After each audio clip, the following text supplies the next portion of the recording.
when President Donald Trump blurted out codeword protected Israeli intelligence to Russian officials in the Oval Office, he not only undermined other nations' trust in the U.S. to keep secrets, the president may have further destabilized the already uneasy relationship between Israel and Iran, and by extension the entire Middle East.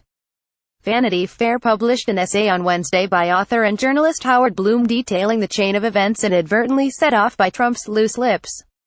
Blum dissected the now notorious May meeting in the Oval Office from a number of different angles, questioning whether the president revealed the information out of genuine incompetence, an overeager desire to impress his guests with his secret knowledge, or whether the president is genuinely acting in Russia's strategic interest.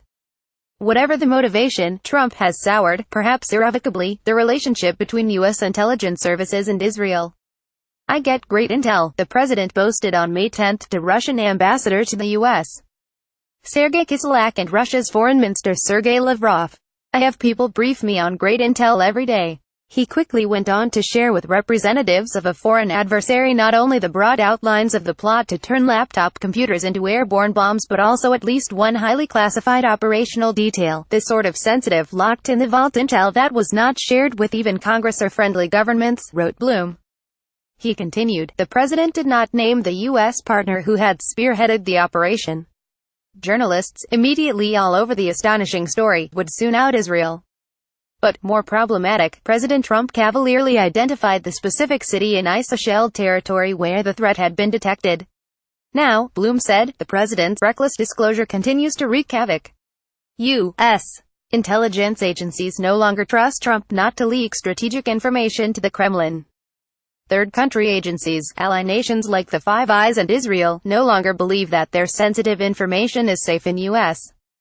hands. Israel is reportedly furious with Trump over the leak and battening down for possible hostilities with Russia's closest strategic ally in the region, Iran. "Trump betrayed us," said a senior Israeli military to Vanity Fair. "And if we can't trust him, then we're going to have to do what is necessary on our own if our back is up against the wall with Iran." A war between Israel and Iran could be catastrophic for the region and plunge it into chaos. Experts say that by now the Russians have handed the intelligence to Iran. That nation will have done everything in its power to run down the source of the leak and identify the source. What, then, was the fate of Israel's agent in Syria? Blum asked. Was the operative exfiltrated to safety? Has he gone to ground in enemy territory? Or was he hunted down and killed? An ex-Mossad officer, with knowledge of the operation and its aftermath, declined to tell Blum, but would only say, whatever happened to him, it's a hell of a price to pay for a president's mistake. Read the report here.